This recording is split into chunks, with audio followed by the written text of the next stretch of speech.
சற்று முன் கிடைக்கப்பெற்ற மிக மிக முக்கியமான செய்தி ஒன்று வெளியாகியிருக்கு. திமுகவின் முக்கிய நிர்வாகிகள் கூண்டோடு ராஜினாமா, சிக்கினார் ஸ்டாலின். திமுக தலைவர் ஸ்டாலின் அவர்கள் நேற்று லண்டனிலிருந்து தமிழகம் திரும்பியிருக்கிறார். அவருக்கு உற்சாக வரவேற்புகள் கிடைக்கப்பெற்றிருக்கிறது. ஆனால் வந்தவுடனே அவரது தலையில் இடி விழும் அளவிற்கு தற்போது அதிர்ச்சி ஏற்பட்டுள்ளது. அதாவது திமுகவில் உள்ள கிட்டத்தட்ட 22 கவுன்சிலர்கள் கட்சியிலிருந்து விலகுவதாகவும் கவுன்சிலர் பதவியை ராஜினாமா செய்ய போவதாகவும் நேற்று கடிதங்களை கொடுத்து செய்தியாளர்களை சந்தித்தது மிக பெரும் அளவில் பரபரப்பான பேட்டிகளை கொடுத்தார். ஸ்டாலின் அவர்களுக்கு இது தலையில் இடி விழுந்த போன்ற செய்தியாக வெளியாகியிருக்கிறது. மேலும் ராஜினாமா செய்த கவுன்சிலர்கள் பாபு என்ன சொல்லியிருக்கிறார்னா, கிட்டத்தட்ட திமுக கார்ப்பரேட் கம்பெனியாக தான் செயல்பட்டு வந்தது. திமுகவிலிருந்து ராஜினாமா செய்வதாகவும் விலகுவதாகவும் கோவையில் இருக்கிற 22வது வார்டு கவுன்சிலர் பாபு அவர்கள் திமுகவின் தலைமை கோபாலபுர குடும்பத்தின் கட்டுப்பாட்டில்தான் இருக்கிறது. அவர்களது விசுவாசிகளாக சில மாஜி அமைச்சர்கள் செயல்படுறாங்க. ஆனால் அடிமட்ட தொண்டர்கள் கிட்டத்தட்ட 25 ஆண்டுகளாக இன்னும் அதே பதவியில் தான் இருக்கும். உயர்மட்ட பதவிற்கு எங்களால் செல்லவே முடியலை. அதற்கு திமுகவோட குடும்பம் ரொம்பவே எதிர்ப்பு தெரிவிக்குது. மேலும் அவங்களுக்கு பின்னால் இருக்கக்கூடிய விசுவாசிகளும் தடையாக இருக்காங்க. மக்களுக்கு நேர்மையான ஆட்சியை எங்களால் கொடுக்க முடியாமல் ஒரு வட்டத்துக்குள்ளே நாங்கள் சிக்கி தவிக்கிறோம். திமுக குறுநில மன்னர்களால் தான் செயல்பட்டது. ஒவ்வொரு அமைச்சர்களும் குறுநில மன்னர்கள் போல இருந்தார்கள்.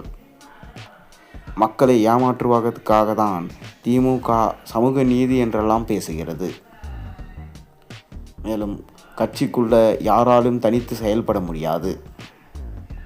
நிர்வாகிகளிடம் இருக்கக்கூடிய குடும்ப ஓட்டுகள் தாவேக்காவிடம் தான் சென்றது.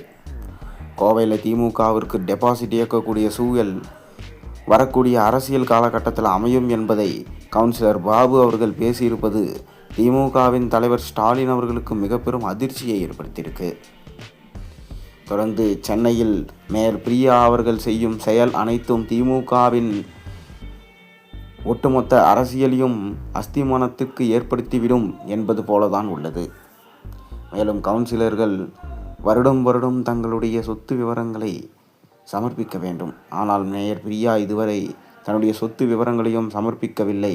விஜய் முதலமைச்சராக பொறுப்பேற்றதிலிருந்து ஒரே ஒரு முறை கூட அவரை சென்று சந்திக்கவில்லை. மேலும் புரோட்டோகால் என்றெல்லாம் சொல்லி தாவேகாவின் அமைச்சர்களை அவமானப்படுத்தியது, மேலும் டெண்டர் முறைகேடுகள் பலர் ஈடுபட்டது என்கின்ற செய்திகள் தற்போது வெளியாகியிருக்கிறது. இதனால் மேயர் பிரியாவின் ஊழல்கள் தோண்டி எடுக்கப்பட்டு கூடிய விரைவில் அவர் கைது செய்யப்படுவார் என விஜய் தற்போது அறிக்கை வெளியிட்டிருக்கிறார். சாதாரணமான ஒரு கவுன்சிலர் ராஜினாமா செய்தாலும் தற்போது அது ஹைலைட்டாக மாறுவதற்கு காரணம் கவுன்சிலர் பேசிய வார்த்தை தான். திமுகவில் இருக்கக்கூடிய ஒட்டுமொத்த வளர்ச்சி என்பது அடிமட்டத்தில் இருந்துதான் வருகிறது. ஆனால் இப்போது அடிமட்டமே ஒவ்வொரு தொகுதியில் உள்ள கவுன்சிலர்களும் ராஜினாமா செய்ய முன்வந்திருப்பதால் திமுகவின் நிலைமை தற்போது கேள்விக்குறியாக மாறியிருப்பது. கிட்டத்தட்ட திமுகவில் உள்ள 22 கவுன்சிலர்களும் கூண்டோடு ராஜினாமா செய்திருப்பது திமுகவின் வளர்ச்சியை பாதிக்கும். திமுக அதிகாரங்கள் எல்லாம் பணம் வைத்திருப்பவர்களுக்கு மட்டும்தான் இருக்கிறது. அடிமட்ட தொண்டர்கள் யாராலையும் திமுகவில் எந்த ஒரு உயர் பதவிக்கும் செல்ல முடியவில்லை. ஏற்கனவே வாரிசு அடிப்படையில் தான் திமுகவில் பதவிகள் வழங்கப்பட்டது. தொடர்ந்து உதயநிதி ஸ்டாலின் எப்படி இளைஞர் அணி பதவி அவருக்கு வழங்கப்பட்டது, அதன் பின்பு அவருக்கு துணை முதல்வர் பதவி கொடுக்கப்பட்டது. அதே போல தான் திமுகவில் உள்ள ஒவ்வொரு மாஜி அமைச்சர்களுக்கும் தொடர்ந்து அவர்கள் பணத்தை எவ்வளவு செலவு செய்வார்களோ அவர்களுக்கே அந்த பதவிகள் வழங்கப்பட்டது.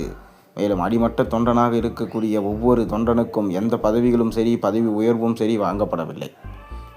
மேலும் காலம் முழுக்க திமுக கட்சிக்காக உழைத்தோம், ஆனால் எங்களை திமுக கண்டுகொள்ளவே இல்லை.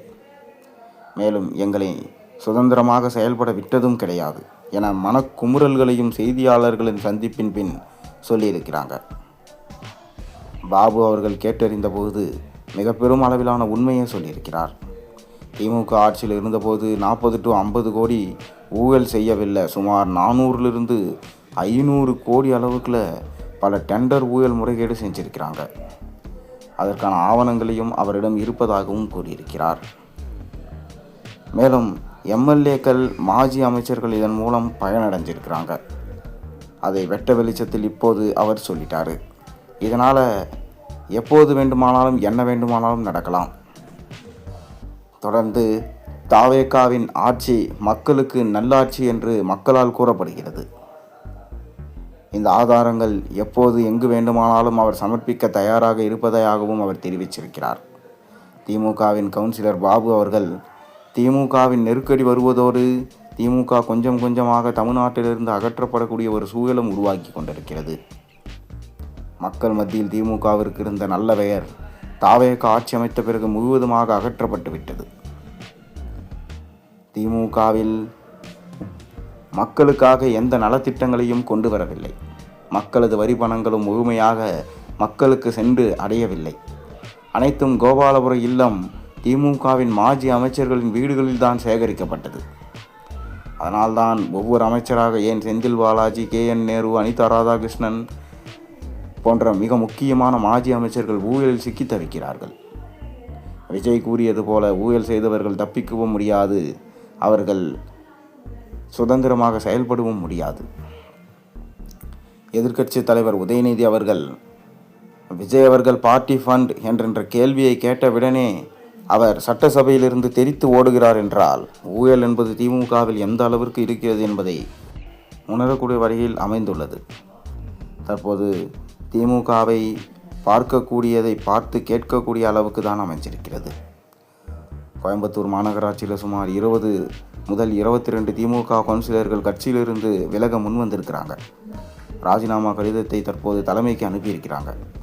ஊழல் செய்த ஒவ்வொரு திமுகவின் நிர்வாகிகள், மாஜி அமைச்சர்கள் அனைவரும் அதற்கான தண்டனையை வழங்க வேண்டும் என்பதையும் ஆளும் தாவேகா அரசிடம் பரிந்துரைச்சிருக்கிறாங்க. நிச்சயம் இதற்கான நடவடிக்கை திமுகவின் நிலைமையும் கேள்விக்குறியாக மாறும். மேலும் திமுகவின் எம்எல்ஏக்கள் எப்போது வேண்டுமானாலும் அந்தர்பல்ட்டி அடிக்கலாம். அவர்கள் திமுகவை விட்டுவிட்டு தாவேகாவில் எப்போ வேண்டுமானாலும் தாவலாம். காரணம், ஊழல் செய்த அமைச்சர்களின் பிடி ஒவ்வொன்றும் விஜயிடம் சிக்கி தவிக்கிறார். அதனால் விஜயிடம் சேர்ந்து கொண்டால் தம்முடைய ஊழல் அனைத்தும் மறைந்துவிடும் என தற்போது திமுகவின் மாஜி அமைச்சர்கள் கணக்கு போட்டு வருகின்றனர். மேலும் மாதம் மாதம் சுமார் 5 கோடி வட்டியாகவே கொடுப்பதாகவும் அதை கட்ட முடியாத சூழல் திமுகவில் உள்ள ஒவ்வொரு மாஜி அமைச்சருக்கும் வந்திருக்கிறதாம். திமுகவை விட்டு சென்று விட்டால், தாவேகாவில் நின்றால் பணத்தை வாரி இறைக்காமலே நாம் வென்றுவிடலாம் என ஒவ்வொரு நிர்வாகிகளும் முடிவெடுத்திருக்கிறாங்க.